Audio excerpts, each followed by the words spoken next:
আসসালামু আলাইকুম everyone, welcome back to my channel J and I couples diary. কেমন আছেন সবাই? আশা করি আল্লাহর অশেষ রহমতে আপনারা সবাই অনেক বেশি ভালো আছেন। আলহামদুলিল্লাহ, আমরাও ভালো আছি। নতুন আরও একটি ব্লগ নিয়ে হাজির হয়ে গেলাম। আশা করি ব্লগটি আপনাদের কাছে ভালো লাগবে। সকালবেলা ঘুম থেকে ওঠার পর চিয়া সিড দিয়ে এক গ্লাস পানি খেয়ে নিচ্ছি। তো খালি পেটেই আমি চিয়া সিডটা খেয়ে থাকি, আর চিয়া সিডটা আমি রাতের বেলা ভিজিয়ে রেখে দিই। চিয়া সিড অনেকভাবেই খাওয়া যায়, আমি আজকে নর্মাল পানি দিয়েই খেয়ে নিচ্ছি। আর চিয়া সিডের উপকারিতা আপনারা সবাই কম বেশি জানেন। চিয়া সিডটা আমি প্রতিদিন সকালে খাওয়ার ট্রাই করি। সকালবেলা ঘুম থেকে ওঠার পর এক গ্লাস পানি কিন্তু আমাদের শরীরের জন্য খুবই উপকারী, আর তার সাথে যদি চিয়া সিড মিশানো যায় তাহলে তো আরও বেশি ভালো। এখন চলে আসলাম কিচেনে, সকালের নাস্তা রেডি করতে হবে। আজকে সকালের নাস্তায় থাকবে হচ্ছে পরোটা আর আলু ভাজি। তো এই নাস্তাটা আমার কাছে অনেক বেশি ভালো লাগে। প্রথমেই আমি আলু ভাজিটা করে নিচ্ছি। ভাজি করার জন্য আমি প্রথমে পেঁয়াজটা ভেজে নিচ্ছি। পেঁয়াজটা ভাজার পর আমি আলু কুচি করে রেখেছিলাম, তো আলুগুলো দিয়ে দিলাম। এখন একটু হলুদের গুঁড়া আর সামান্য একটু মরিচের গুঁড়া দিয়ে দিব। দিয়ে আমি ভালো করে নেড়ে চেড়ে আমি ভাজিটা ঢাকনা দিয়ে ঢেকে রান্না করব। আমাদের গৃহিণীদের তো কোনো ছুটি নেই, আমাদের দেখা যায় শীত গরম 12 মাসই হচ্ছে আমাদের রান্নাঘরে থাকতেই হয়, রান্না করতেই হয়। আর আমার কাছে তো সকালের নাস্তাটা বানানো খুবই ঝামেলার মনে হয়। সকালের নাস্তা বানানোর ঝামেলাটা একটু কমানোর জন্য আমি যেই কাজটা করে থাকি সেটা হচ্ছে আমি তার আগের দিন রাতের বেলায় আটাটা গুলে রেখে দিই। তাহলে আমার সকালবেলা আর আটা গুলানোর কোনো ঝামেলা থাকে না। আমি ফ্রিজ থেকে বের করে তারপর রুটি বানিয়ে নিই। দেখতেই পাচ্ছেন আমি কিন্তু বক্সটা ফ্রিজ থেকে নামিয়ে নিয়েছি, নর্মাল ফ্রিজ থেকে। এখন আমি রুটি বানিয়ে নিচ্ছি। তো আজকে আমি পরোটা বানাবো। তো এখানে আমি রুটি বেলে নিয়েছি, তারপর সামান্য একটু তেল দিয়ে দিলাম। তেল দেওয়ার পর এই তেলের উপরেই আমি সামান্য একটু আটা ছিটিয়ে দিচ্ছি। আটাটা আমি তেলের সাথে ভালোভাবে মিশিয়ে নিয়েছি। এখন আমি পরোটার ভাজটা করে নিচ্ছি। তো দেখতেই পাচ্ছেন এটা আমরা সবাই করে থাকি। এই পরোটার শেপটা কিন্তু সবার খুব পছন্দ। তো এখানে আমি 4টা করে নিয়েছি। আমরা যেহেতু 2জন মানুষ, তো 4টা পরোটাই আমাদের জন্য এনাফ। তো এই তো আমি হচ্ছে পরোটাটা বেলে নিচ্ছি 4 কোণা শেপ করে। কাজের ফাঁকে আপনাদের কাছে ছোট্ট একটা রিকোয়েস্ট, আপনারা যারা এখন পর্যন্ত আমার ভিডিওটা কন্টিনিউ করতেছেন বাট ভিডিওতে লাইক দিতে ভুলে গিয়েছেন, প্লিজ ভিডিওতে একটা লাইক দিয়ে পরবর্তী ভিডিও কন্টিনিউ করবেন। আর আপনি যদি আমার চ্যানেলে নতুন হয়ে থাকেন, আপনি চাইলে কিন্তু আমার চ্যানেলটা সাবস্ক্রাইব করে আমার এই ছোট্ট পরিবারে আপনি একজন সদস্য হয়ে থেকে যেতে পারেন। আর আপনি যদি অলরেডি সবগুলা কাজ করে দিয়ে থাকেন তাহলে আপনাকে জানাই অসংখ্য ধন্যবাদ। আপনাদের সাথে গল্প করতে করতে কিন্তু আমার এদিকে পরোটাগুলা বানানো হয়ে গিয়েছে আর ভাজিটাও হয়ে গিয়েছে রুটি বানাতে বানাতে। তো এখন আমি পরোটাগুলো ভেজে নিচ্ছি। ওমানে অনেক বেশি গরম পড়ছে, আর এই প্রচণ্ড গরমে কিচেনে কাজ করাটা কিন্তু অনেক বেশি কষ্টকর। বাংলাদেশেও সেম অনেক গরম পড়ছে। আর আমি যখন কিচেনে আসি আমার গরমটা মনে হয় আরও বেশি লাগে, কারণ এখানে আমার কিচেনে একদম সরাসরি সূর্যের আলোটা এসে পড়ে, মানে রোদটা একদম সরাসরি আমার কিচেনেই আসে। তো অনেক বেশি গরম এখানে। তো আমি এই গরমের মধ্যে কিভাবে আমার কিচেনের কাজগুলো খুব তাড়াতাড়ি করে শেষ করি সেটাই আজকে আপনাদের সাথে শেয়ার করব, এবং টিপস সহ কয়েকটা টিপসও আপনাদেরকে দিব। সময় যতই বাড়তে থাকে এই গরমের তাপমাত্রা কিন্তু আরও বেশি বাড়তে থাকে, এবং তার সাথে পানি দিয়ে কাজ করাটাও কিন্তু অনেক বেশি কষ্টকর হয়ে যায়। কিচেনে কলের পানিটা কিন্তু অনেক বেশি গরম থাকে, তো ওই পানি দিয়ে কাজ করা কিন্তু আমার জন্য খুবই কষ্টকর। তো তার জন্যই আমি সকাল সকাল কাজগুলো শেষ করে ফেলি, আর সেটাই আজকে আপনাদের সাথে শেয়ার করব। আপনাদের সাথে গল্প করতে করতে কিন্তু আমি এদিকে আমার নাস্তাটা রেডি করে ফেলেছি। আমার হাজব্যান্ড নাস্তা খেয়ে চলে গিয়েছে অফিসে, আর এখন আমি নাস্তা করে নিব। নাস্তা খাওয়া শেষ করে আমি আর কোনো রেস্ট নেইনি, আমি চলে আসলাম আবারও কিচেনে। ভাত বসিয়ে দিয়েছি, আর মাছটা আমি ফ্রিজ থেকে আগে বের করে রেখেছিলাম। আর তার সাথে আমি চ্যাপা শুটকিও বের করে রেখেছি, আজকে চ্যাপা শুটকি ভুনা করব তার জন্য। এখন আমি মাছটা কেটে নিব। এই প্রচণ্ড গরমের সময় আমরা যদি 12টার আগে রান্নাটা শেষ করে ফেলতে পারি তাহলে কিন্তু আমাদের আর তেমন কোনো কষ্ট হয় না। আপনারা দেখতে পেয়েছেন যে আমি প্রথমে ভাত বসিয়ে দিয়েছি, ভাত বসিয়ে দিয়ে এখন আমি মাছ কেটে নিচ্ছি। আমার সবজি কাটার প্রয়োজন হলে আমি সবজি কেটে নেব, পেঁয়াজ কাঁচামরিচ এগুলো সবই আমি কেটে নিব। তো আমরা ভাত বসিয়ে দিয়ে অনেক কাজই করে ফেলতে পারি ঘরের, কারণ ভাত তো আর দাঁড়িয়ে থেকে রান্না করা লাগে না। তো তার জন্যই ভাতটা আগে বসিয়ে দিয়ে আমরা কিন্তু এই সমস্ত কাজ করে ফেলতে পারি, তাহলে কিন্তু আমাদের কাজটা অনেকটাই এগিয়ে যায়। ঘুম থেকে ওঠার পর আমি যখন কিচেনে এসেছিলাম, আমি নাস্তা রেডি করার মাঝখানে আমি মাছ বের করে রেখেছিলাম ফ্রিজ থেকে, কারণ ফ্রিজ থেকে মাছ বের করার পর মাছটা নর্মাল হতে অনেকটা সময় লাগে। তো তার জন্য আমি এই কাজটা আগে থেকেই করে রেখে দেই, তাহলে মাছটা কাটতে আমার আর লেট হয় না, রান্না করতেও লেট হয় না। আর আপনারা তো দেখতেই পাচ্ছেন আমি কিন্তু ভাত বসিয়ে দিয়ে অন্যান্য যে কাজগুলো সেগুলোও করে নিচ্ছি। তোমার মাছটা কেটে নিলাম, আর এখানে দেখতে পাচ্ছেন আমার জানালায় অতিথি এসে দাঁড়িয়ে আছে। মানে আজকে আমি জানালায় চাল দিতে ভুলে গিয়েছিলাম, তো উনি এসে হচ্ছে এখানে নক নক করতেছে। তো আমি ভাবলাম যে কে আসলো, পরে দেখি যে উনি এসে এখানে দাঁড়িয়ে আছে, তো একটু ক্যাপচার করলাম ওনাকে। তো যাই হোক, আমার মাছ কিন্তু কাটা হয়ে গিয়েছে, আমি মাছটা কেটে নিয়েছি। এখন মাছে লবণ হলুদ মরিচ মাখিয়ে নিচ্ছি। আর তার সাথে কিন্তু আমি চ্যাপা শুটকিটাও কিন্তু ভালো করে পরিষ্কার করে ধুয়ে নিয়েছি। তো এটাকে হচ্ছে কি করব সেটা একটু পরে দেখাচ্ছি। আর এখন হচ্ছে আমি পেঁয়াজ আর রসুন কেটে নিব, যেহেতু শুটকি রান্না করব, শুটকিতে রসুনটা একটু বেশি লাগে। তো আমি পেঁয়াজ আর রসুনটা কেটে নিচ্ছি। আজকে আমি আপনাদের সাথে আমার শাশুড়ি মায়ের খুবই মজার একটা রেসিপি শেয়ার করব, আর সেটা হচ্ছে চ্যাপা শুটকি ভুনা। এই রেসিপিটা কিন্তু খুবই মজার। আমি বিয়ের আগে চ্যাপা শুটকি খাইনি কখনো, বাট আমি বিয়ের পরে যখন আমার শাশুড়ি মায়ের হাতে এই চ্যাপা শুটকি ভুনাটা খেয়েছি, এরপর থেকে আমি কিন্তু এই রেসিপিটার ফ্যান হয়ে গিয়েছি। এখন আমি প্রায় সময় এই চ্যাপা শুটকি ভুনাটা করে থাকি, তো আজকে আমি সেটা আপনাদের সাথে শেয়ার করব।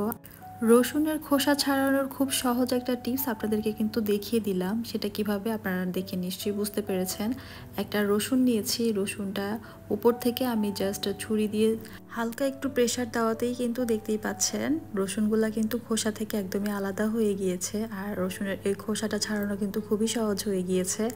তো এই টিপসটা আপনাদের সাথে শেয়ার করলাম, তো আপনারা এটা ট্রাই করতে পারেন। রসুনের খোসা ছাড়ানো কিন্তু অনেক কষ্টকর, তো এই সহজ টিপসটা আপনারা ফলো করতে পারেন, তাহলে আর আঙুল ব্যথা হবে না। আঙুল ব্যথা ছাড়াই আপনারা কিন্তু রসুনগুলা খোসা থেকে আলাদা করে নিতে পারবেন। সামনে যেহেতু কোরবানির ঈদ আসছে, তো আদা রসুন পেস্টটা আমাদের অনেক বেশি দরকার হয়, তো আপনারা এই টিপসটা ফলো করে দেখতে পারেন, আশা করি আপনাদের কাজে আসবে। তো এই তো আমি কিন্তু রসুনগুলা খোসা ছাড়িয়ে নিয়েছি, এখন ভালো করে ধুয়েও নিয়েছি। এখন আমি এগুলাকে কেটে নিব। তো দেখতেই পাচ্ছেন আমি কিন্তু ভাত বসিয়ে দিয়েছি, তো ভাত রান্না করার পাশাপাশি আমি কিন্তু এই সমস্ত কাজ করে নিচ্ছি। আমি কিন্তু মাছটাও হচ্ছে হলুদ লবণ মরিচ দিয়ে হচ্ছে মাখিয়ে রেখেছি। এখন পেঁয়াজটা কেটেই আমি রান্না বসিয়ে দিব, তো পেঁয়াজটা আমি কেটে নিচ্ছি। এই প্রচণ্ড গরমের মধ্যে কিন্তু আপনারা পানি খেতে ভুলবেন না, বেশি বেশি পরিমাণে পানি খাবেন।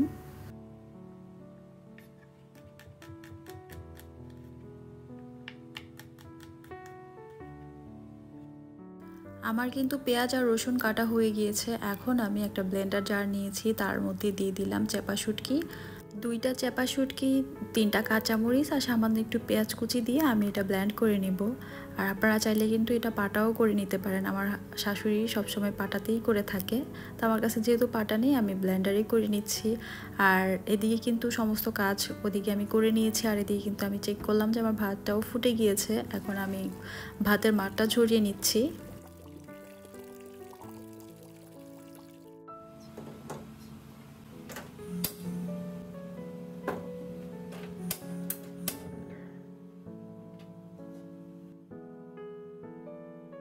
এখন আমি মাছ ভেজে নিব, তার জন্য একটা কড়াই বসিয়ে দিয়েছি, তার মধ্যে পর্যাপ্ত পরিমাণ তেল দিলাম, সামান্য একটু লবণ আর সামান্য একটু হলুদের গুঁড়া দিয়ে দিলাম। তারপর তেলটা গরম হওয়ার পর আমি মাছগুলা দিয়ে দিলাম, মাছগুলো আমি ভেজে নিব। আমি মাছগুলো একটু হালকা করেই ভেজে নিব। তো আমার মাছগুলো কিন্তু ভাজা হয়ে গিয়েছে। এখন আমি এখানে আর একটু সামান্য তেল দিয়ে দিলাম, তারপরে পেঁয়াজ কুচি দিয়ে দিলাম। পেঁয়াজটাকে আমি একটু নেড়েচেড়ে ভেজে নিব। পেঁয়াজটা ভাজা হয়ে গেলে এখানে আমি হাফ চামচের মতো হলুদের গুঁড়া, হাফ চামচ মরিচের গুঁড়া আর 1 চামচের মতো আদা রসুন, হাফ চামচ জিরা গুঁড়া দিয়ে দিলাম। এখন আমি মশলাটা ভালো করে কষিয়ে নিব। তো মশলাটা কষানো হয়ে গিয়েছে আমার, এখন আমি মাছগুলা দিয়ে দিলাম, মাছটাকে একটু ভালো করে কষিয়ে নিব। সত্যি কথা বলতে কি এই গরমে কোনো কিছুই খেতে ইচ্ছে করে না, তো আজকে আমি ভাবলাম যে এই মাছ দিয়েই আমের ঝোল রান্না করব। গরমে এই আমের ঝোলটা খেতে কিন্তু অনেক বেশি মজা লাগে। তো তার জন্যই আজকে আমি সেই চিন্তা করে আজকে রান্নাটা করছি। গরমের মধ্যে একটু টক টক জিনিস খেতে কিন্তু অনেক বেশি ভালো লাগে। তো দেখতেই পাচ্ছেন আমি কিন্তু মাছটা ভালো করে কষিয়ে পর্যাপ্ত পরিমাণ পানি দিয়ে দিচ্ছি, কারণ আমের যেহেতু ঝোল রান্না করব, ঝোলটা একটু বেশি লাগবে, তার জন্য পানিটা একটু বেশি দিয়ে দিলাম। তারপরে এখানে আমি আম দিয়ে দিলাম, কাঁচা আম। মাছটা যেহেতু আমি ভালো করে কষিয়ে নিয়েছি, আমটা দেওয়ার পরে আর বেশিক্ষণ রান্না করা লাগবে না, আমটা সিদ্ধ হওয়া পর্যন্ত আমি রান্না করে নিব। তো দেখতে পাচ্ছেন আমার রান্নাটা কিন্তু অলমোস্ট হয়ে এসেছে।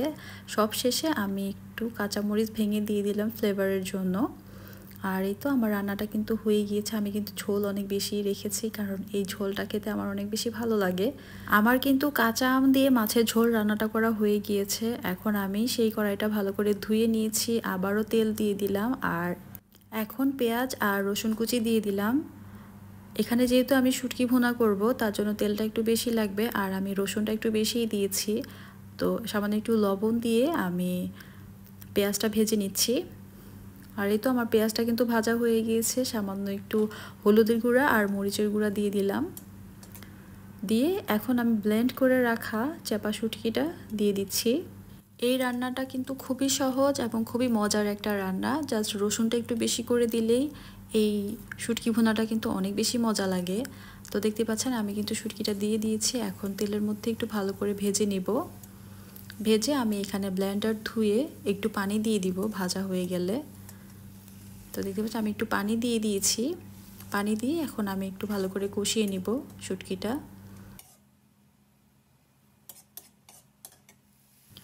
আমার কিন্তু শুটকিটা কষানো হয়ে গিয়েছে। এখন আমি আবার সামান্য একটু পানি দিয়ে আবারও শুটকিটাকে কিছুক্ষণের জন্য রান্না করে নিব।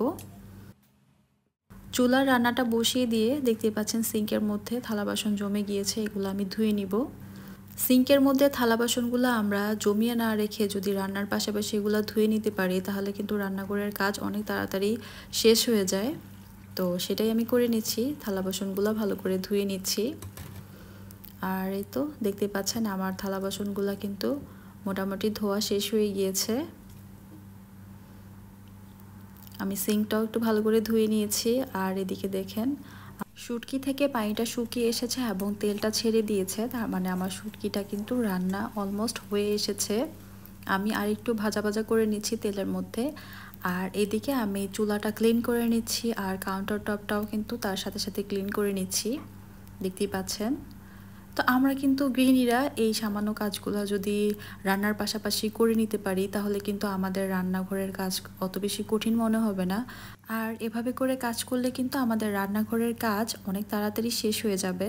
তো দেখতেই পাচ্ছেন আমি একদম থালা বাসন সব ক্লিন করে নিয়েছি, কাউন্টার টপ সিঙ্ক সব কিছুই ক্লিন করে নিয়েছি। আমার রান্নার 12টার আগেই আমার রান্নাটা কমপ্লিট হয়ে গিয়েছে। তো দেখতেই পাচ্ছেন কতটা চকচক করতেছে সব কিছু। আর এই তো আমার সেই রান্নার আমের ঝোলটা। তো আজকের ভিডিওটা এই পর্যন্তই ছিল। আশা করি আপনাদের ভালো লেগেছে। ভালো লাগলে লাইক, শেয়ার এবং সাবস্ক্রাইব করতে ভুলবেন না। সবাই অনেক বেশি ভালো থাকবেন, আমাদের জন্য দোয়া করবেন। আপনাদের জন্য রইল অনেক অনেক দোয়া এবং ভালোবাসা। আল্লাহ হাফেজ, আসসালামু আলাইকুম।